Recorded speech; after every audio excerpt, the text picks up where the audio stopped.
Omu Uganda Okuragurira ripoti yashozi bw'aba BMC oroherezo mwaka gw'2015 nereka ngo bucweka nkaga na mukaga harigana bino burwire bw'amaino kandi abari kusinga kwatwa burwire ubu n'abantu abari kuturana akakoko ka sirimu. Dr. Joseph Opendi orukuri tajirya mina hari Mbarara Regional Referral Hospital nagira ngo burwire bw'amaino bukanyire nka gavumenti tekakutiiremu mani minjo kuburwanisa. And yet when you look at the focus that is put on it by the government, by policy, by the resources that are allocated to it, you see that it is not proportional.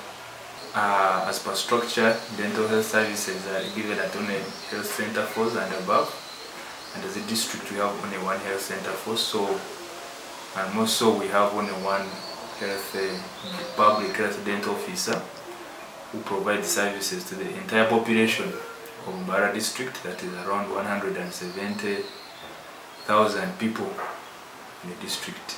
So there's both shortage of the human resource and shortage of the equipment. Dr. Opendi nagira ngo mu college aho bari kwatanisa na Rotary Club ya Mbarara East hamwe na Barossa Valley omuri Australia egenderire kwegesa abantu okubakubasa kwerinda oburwire obu.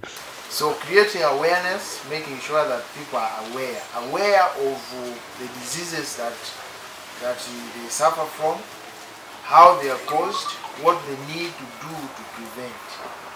Aba Rotary Club ya Mbarara East hona nabwe bahireye byoma ebirumu mobile dental card na mobile dental bed ebyo kuyambaho okuragurira oburwire bw'amaino muri Mbarara kandi atuhirirwa gambere okucira yambe. We shall be looking for more staff and to work in the dental unit to have more staff that can serve the many people in the district routinely without waiting for outreaches. Nkumwirwa rushanga muntu tayine ayiko kubana n'ipitirizo yo kukura kandi kirwariro nkeriye kandi ikintu cy'amino kiri ikintu cy'amani munonga so cyo twaruje twagira ngo ibintu bindi byona babi privatize bakozwe no project yo mutukora awareness kwereka amino gawe wagarebere rota.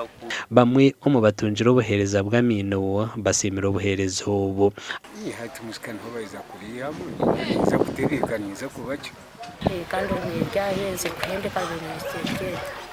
Abantu bari kurenga mu 200 nibo bakwirwa amino agashangire garwire omu campus kozerwe omyanya 3 ahari mu rwekubohere center ya Kanisinjiro bwizibwera hele center ya Kanambara hamwe na Nashema.